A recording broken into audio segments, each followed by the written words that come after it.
Leon, great to see you for what is your first fight week as UFC champion. Yeah.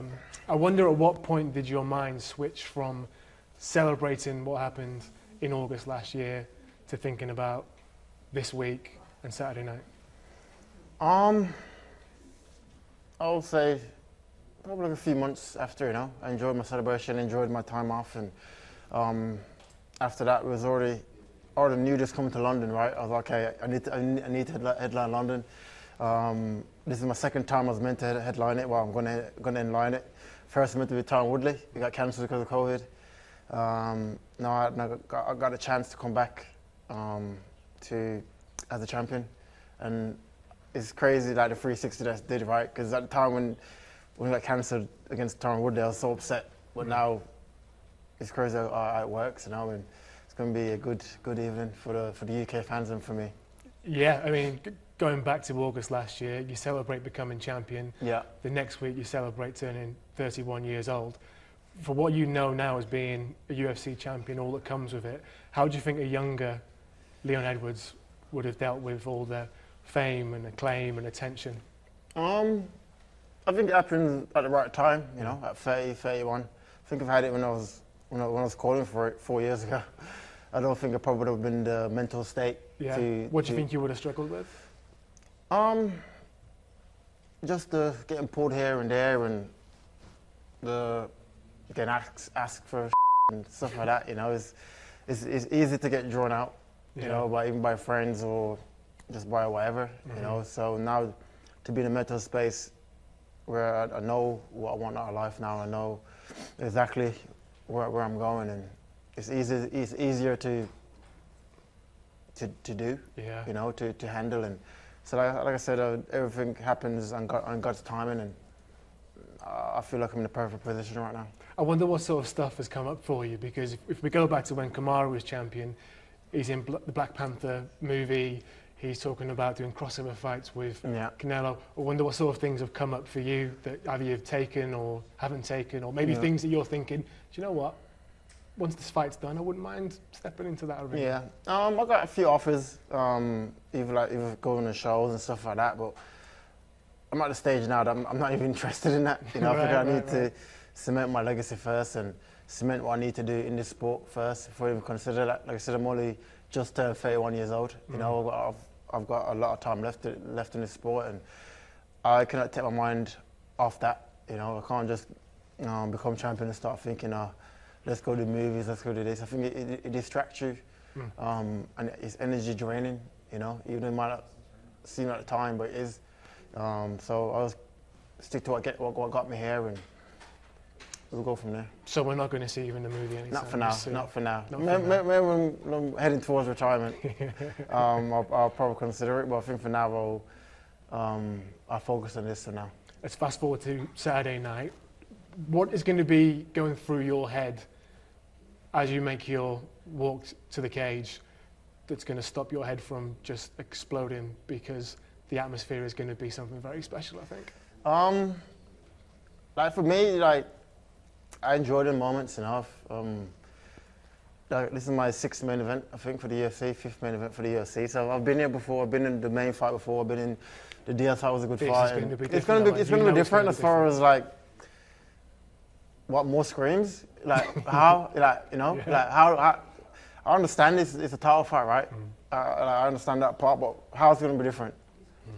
Same cameras, more screams. That's about it. Apart from that, it's going to be the same cage, same Kamaru Usman. I suppose there's probably a level of screaming. I know it's going to be crazy. But once you get to that level, it all sounds the same, right? Yeah, exactly. It's so going to be 100%, 100%. Yeah. I know it's going to be crazy, you know, but let's not overcomplicate it. It's going to be a packed arena. Well, I fought there before. I mean, in the UK, I fought all over the world.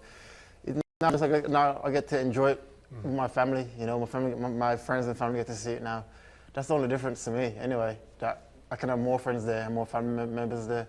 But apart from that, it's not a fight, you know. One thing we do need for Saturday night is like a signature chant, though, right? I mean, we've had Tommy Aspinall there with the Tommy Aspinall, Tommy Aspinall. So that's taken. Paddy Pimlet's got, what's Paddy? Oh, Paddy the Paddy. Yeah.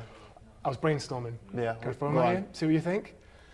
So you kind of crazy. So you could have, you know, this is a well-established fighting chant, which is "There's only one Leon Edwards walking along, singing a song."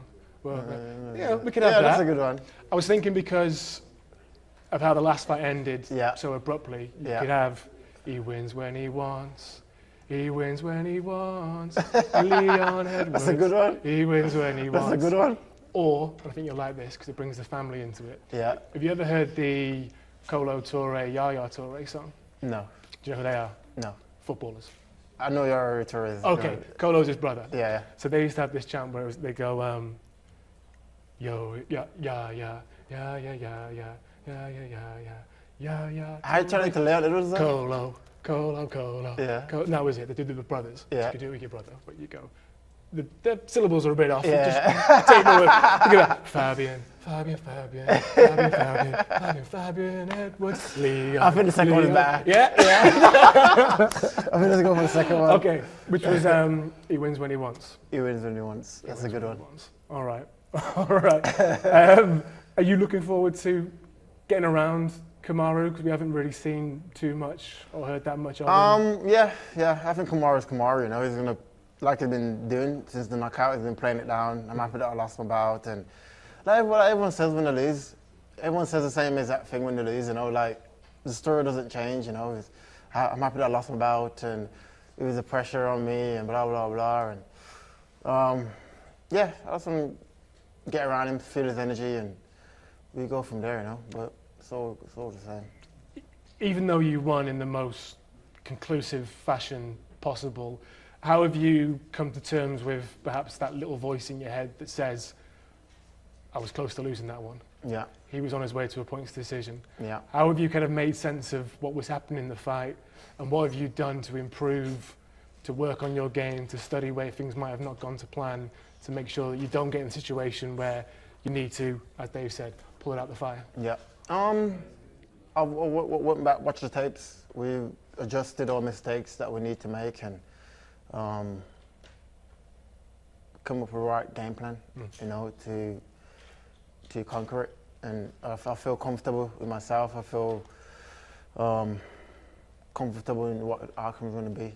You know, I'm truly prepared and ready to go against him. I've fought him twice now, and I know like how he fights. And listen, like he's not getting any younger. You know, he's injured prone. Been in tough fights.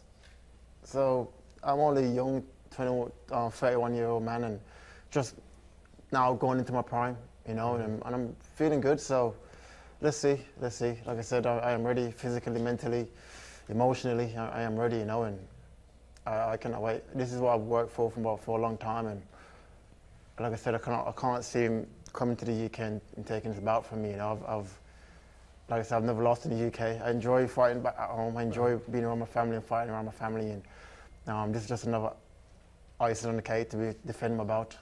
I know the cool guy answer is to say, nothing's different. This is just the same. It's another camp. Has this felt different in any way for you, being the champ, about to headline a huge event in your own country? Not yet. Not yet. Camp was harder, I would say, but if I was like, now, not yet. You know, I think it might hit me later on in the week. Yeah. That's why I got like an Airbnb. I'm trying to stay out of it and trying to manage it like that way. But how many people in the Airbnb? So far, about 8. About eight, 9 of us.